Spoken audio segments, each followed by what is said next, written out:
recovered from getting fooled, but it's already time for the next act. Take a look. There are really only 12 notes on the piano, but there's a million different combinations in which you can play them, and the same goes with magic. There's only 8 effects, but you know, it's what you do with those 8 effects. I remember back in the day, I had nothing to say, but becoming an adult, you have life experiences and you have stuff you want to say, and magic just becomes the vehicle for that. I try to take different bits from everything in life and put it into my magic because, you know, that's how you connect with the audience and make it a really powerful experience. My brother Bruce was 2 years older than me. He passed away in 2011. It put everything into perspective. I think it really showed me not to sweat the small stuff. We're cut from the exact same cloth, so I know he's looking down, proud of me and taking this journey and making it into a career. You know, I feel like I can see him with this grin on his face being like, nice work.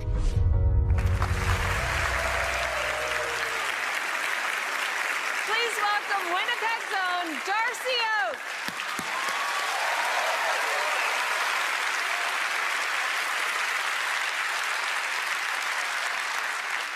Every single person in this room can probably remember the very first moment they ever experienced that feeling of real magic. And for some of you, that might be tonight. For me, it happened when I was 6 years old. I was sitting around at home and my dad was playing with a deck of cards. Now, my dad knows zero magic. He says, Darcy, pick a card. I was skeptical. So I reached into the pack, I pulled one out, I looked at it, I put it back inside. He said, without looking, I'm gonna find your card. Sure enough, he closes his eyes, spreads the cards out face down on the table, reaches into the pack, pulls one out, flips it over. Lo and behold, it was my card. I was absolutely flabbergasted. Had no idea how to explain what I just saw.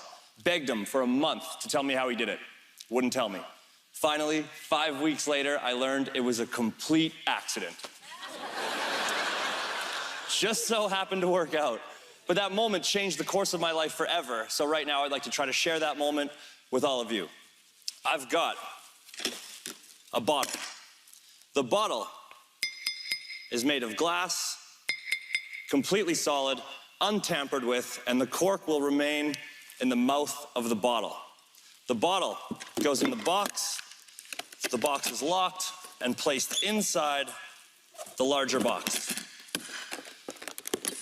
Now you can stay right there, but Tella, if you could do me a favor and hold on to the box for me, we'll just rest it right on your lap right here, if that's all right. Thank you very much. Penn, we have a deck of cards right here. We will remove the jokers from the pack. They'll sit right there. Thank you very much. You can see that all of the cards are in fact different. No two are the same. What I'm gonna do in 1 second is I'm gonna hand you the deck, and behind your back, I want you to take one card out from the middle, flip it over, put it face up on top, and then cut it into the pack. Sound good? Okay. So behind your back, take out one card, put it face up on top, cut it into the deck. So that way nobody knows what card. So I reach in anywhere I want into the middle. Anywhere in the middle, pull it out. Take out one card, put it face up on top. Don't look, Taylor, if you don't mind. Thank you. Right, and then I'm going to cut it somewhere in the middle of it. Exactly. I think I followed all the directions properly. I hope so. And there is the deck. There should be one card face up in the deck there. Excellent. We'll have a look here. If we go through, now it's going to be face down. See, one card is face down, one card only. You have selected the 5 of hearts. Nice choice, Penn. Watch very closely because we will do this very, very slowly. Your 5 of hearts, you could have selected any card in the pack. We will take one of the jokers, and all we're going to do is sandwich it right between the jokers. Watch closely, because this will happen very quickly. You could have selected any card in the deck. You chose the 5 of hearts, which is now sandwiched between the 2 jokers.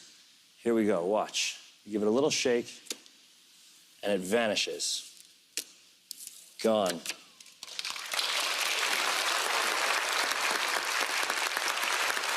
The hands are empty.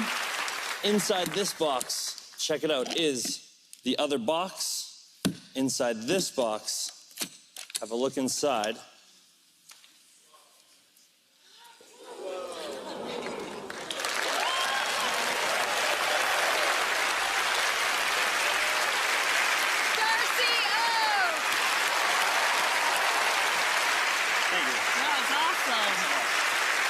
Oh my goodness. witnessing you did it right in Teller's lap. It's risky business. Yeah, that's so cool. How long have you been into magic?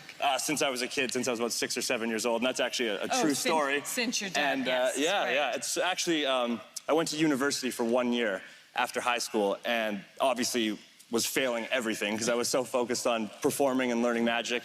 And I eventually learned that if you had unpaid parking tickets, the university wouldn't send your transcripts to your parents. So I racked up all of these parking tickets, and they never knew that I failed. It's perfect. Oh, man. You just gave some really bad advice to so many people. I mean... And do you work all the time? Yeah, I mean, I've been pretty consistently on the road for the past little bit, and like all I've ever wanted to do is turn my passion into a career. One of the highlights, I guess, of my career so far, I got to do a show for the Queen of England on her 90th birthday. Wow. Yeah, in Windsor Castle. So that was That's yeah, incredible. yeah.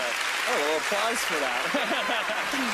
That's impressive. It was so surreal. It was crazy. Yeah. So what's your dream gig? Or I mean, have you just already to, done it? yeah. Well, it's tough to say, but I think, you know, for me, it's just to keep performing and just being able to do it as a job, you know, because when you turn your passion into a career, you don't work a day in your life, right? Exactly. Yeah. All right. Well, let's see if the boys have figured it out. Let's do it. You know, it's really charming when we have people on that don't do magic full-time all the time, but it's also wonderful to see a real pro. You just have real style, real grace, and also you brought it down to us. You know, a lot of guys try to stay as far away from us as they can. They take a little deck of cards and say, Penn and Teller, I'll be at the other end of the football field if you need me. Watch these card moves. And you brought it right down into our laps. The selection that I did was fabulous. That's a really, really smart, clever way to do that, even though it doesn't adhere to strict card table protocol. It still seems like a completely free choice. It was great that way. Doing the Joker thing, the acrobatic thing, right in Teller's face was great. And then we also know that we've read all the books of Robert Harbin. Is that a magic word to you right there? Exactly. And so you deserve a cigar for doing a great show. Oh, thank you.